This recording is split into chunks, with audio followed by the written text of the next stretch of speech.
Can you guys believe I can recall the exact color of socks my kindergarten teacher wore on the first day of school? And no, I'm not even kidding. While most people forget what they had for lunch yesterday, I can tell you what I ate on June 14th, 2013, down to the number of sesame seeds on my burger bun. That's because I was born with a special gift, an incredible memory. Like when I was just 2, Mom and I went to the supermarket to get groceries. Mom was about to pay for them, but the moment she swiped her card, she froze. Oh no, I can't remember the PIN. Mommy, it's 4739. Mom looked at me in utter shock. Then she punched in the numbers, and voila, the payment was done. Grace, how did you know the PIN? You said it aloud last week when you were talking to yourself in the kitchen. Mom looked at me as if I'd grown a horn or something.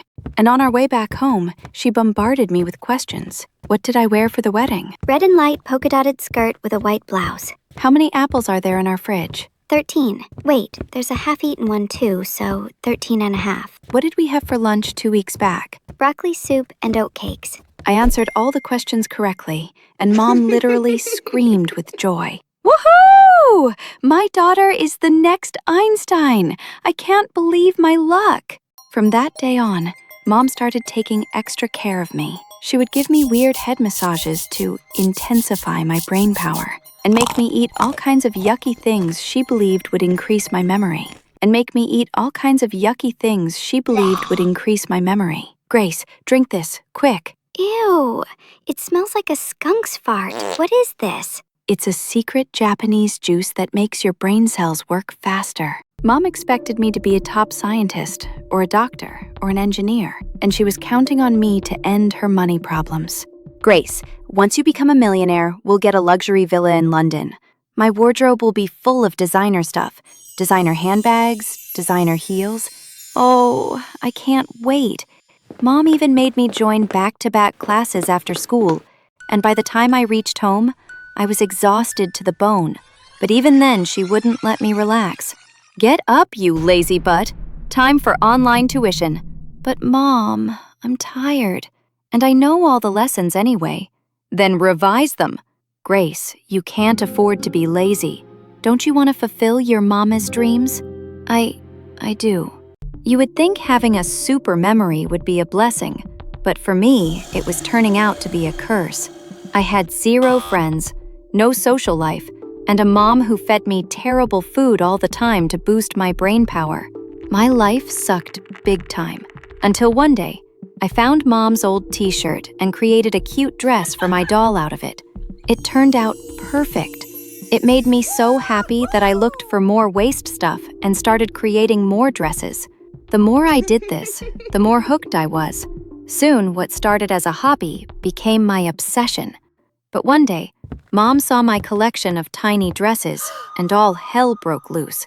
You're wasting your time creating these stupid miniatures when you could be studying to be an astronaut or something. But Mom, what if I don't want to be an astronaut? What if I want to be a fashion designer? Are you frickin' kidding me? God gave you this giant brain, and you want to be a seamstress? You'll learn peanuts. But at least I'll be doing what I like. Look, Grace, I have dreams about your future, about our future. I want to know what being rich feels like, and I'm not gonna let you ruin this for me. To my horror, Mom brought a lighter and set my entire collection on fire. I watched in tears as hours of my hard work burned to ashes. Well, if this is what I get for being super smart, why don't I just become dumb? So friends, that day onward I became dumb. Like not dumb, but pretend dumb. I started intentionally performing badly in exams, and my grades dropped faster than Newton's apple. Mom got worried sick and took me to every doctor in the city, but no one could find out what the problem was. Mom got so disappointed in me that she stopped talking to me altogether. Most days, she acted like I wasn't even her child. But I wasn't complaining. At least I could eat normal food now. Time flew by, and I graduated from a fashion school with decent grades, although I could easily ace the exams. Then I started interning under a famous fashion designer, Marilyn Harper. Marilyn was a strict boss, and everyone in the office shuddered at the thought of getting on her wrong side. But her PA, Olivia, was worse, and for some reason, she hated me. Ew, where'd you get this outfit from? I made it, from scratch. No wonder it's making me want to scratch my eyes out. Go change before Marilyn arrives. I don't want her to get a heart attack. Every morning I arrived at the office, Olivia had a huge list of tasks ready for me. Get me a decaf coffee. Empty the trash cans. Take these clothes for ironing. Not a single crease should remain, or I'll get you fired. Olivia was a giant pain in the butt, but I put up with her because I didn't want to lose this internship. Then one day, Marilyn sent me to drop a fresh batch of fabric to her latest store in London. When I reached there, I couldn't stop admiring the dresses on display, the silhouettes, the designing, the embellishments. Everything was top-notch. But when I returned to our office later that day, it was pure chaos. Everyone was running around, Olivia was on the verge of tears, and Marilyn looked like she was having a stroke. What happened? There was a fire at Marilyn's newest store. Everything is gutted. Oh no.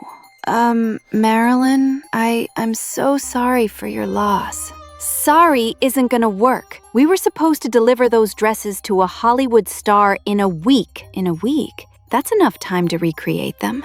Suddenly, there was pin-drop silence. You don't understand, do you? All those dresses were customized. Oh, but what if I help you recreate them? I mean, I saw all of them this morning. I just need the measurements and… Stop talking nonsense. Marilyn, she's just wasting your time. Oh, but I know exactly what I'm talking about. Just shut up. Shush, Olivia. Let the girl talk. I asked Marilyn to give me 2 days' time to create sketches for the dresses that were lost. Thanks to my impeccable memory, I could easily recall what they looked like. And when I was done a couple of days later, Marilyn was speechless. I can't believe this, Grace. You're a genius. You like them? I love them. Thank you so much for saving my butt. What do you want as a reward? You can ask for anything and it will be yours. I want to accompany you to the Milan Fashion Week next month. Marilyn gave me the biggest smile ever, and my heart did a happy dance when she agreed. That day, one of my biggest dreams came true. I was going to Milan Fashion Week with none other than Marilyn Harper herself. I couldn't wait for the big day, and when it finally arrived, I was at the airport exactly on time. But Olivia arrived almost an hour late. Hey, Olivia, where's Marilyn? We're getting late. Correction, you are getting late. Here's your ticket. Get going or you'll miss the flight. But what about you and Marilyn? Olivia shot me an evil look and smirked. We're flying private. Unlike you, economy class loser. That evil witch strutted off as I went inside to check in.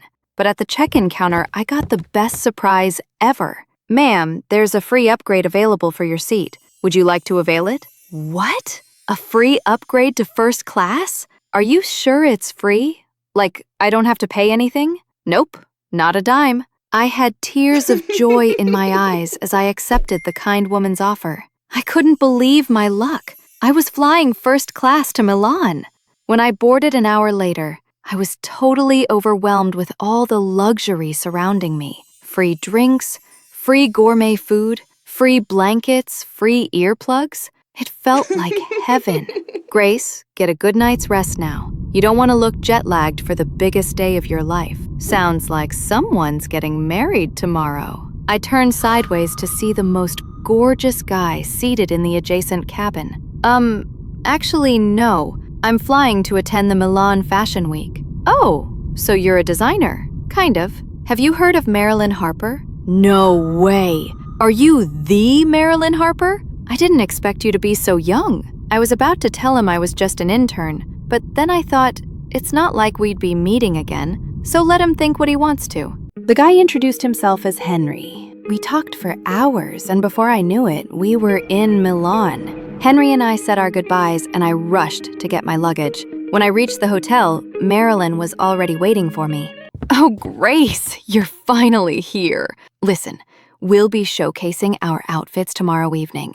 Just make sure the models look stunning. But Marilyn, I was supposed to. You handle the after-party arrangements, Olivia. Let Grace handle the important stuff.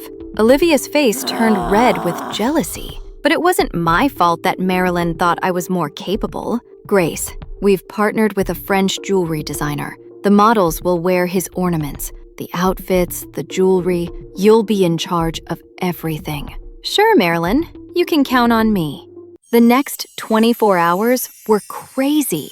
I supervised everything from models' clothes to their looks and hairstyle. When it was finally showtime and the models were all dressed up, I brought in the jewelry boxes from my room. But when I opened them, they were all empty.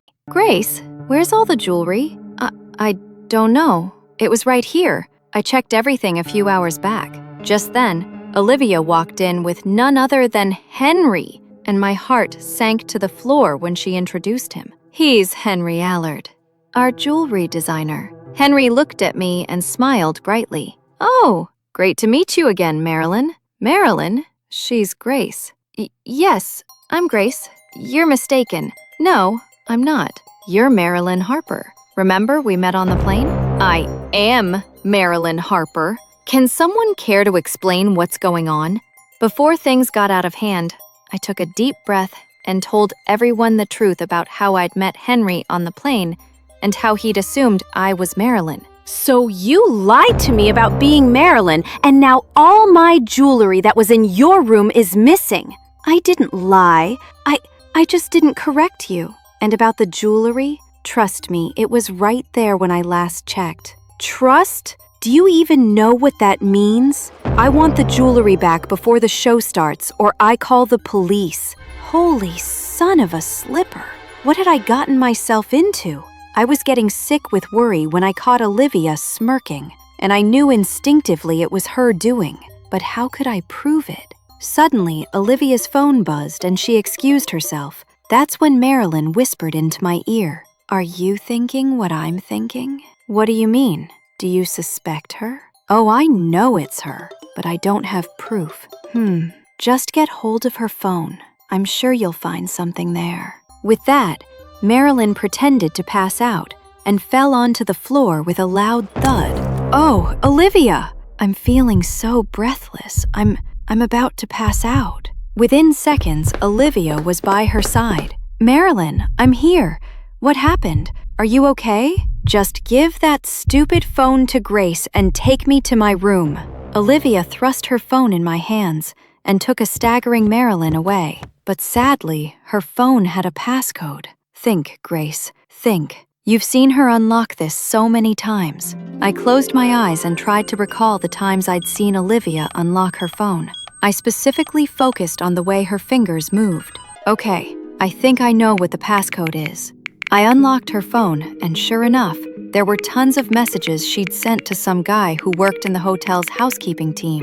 I showed the messages to the hotel manager, who got hold of that guy immediately, and with a little bit of threatening, he confessed to stealing the jewelry from my room on Olivia's orders. So friends, that crazy week concluded with our show being a super success, Olivia getting fired, and me getting promoted to the position of Marilyn's creative partner.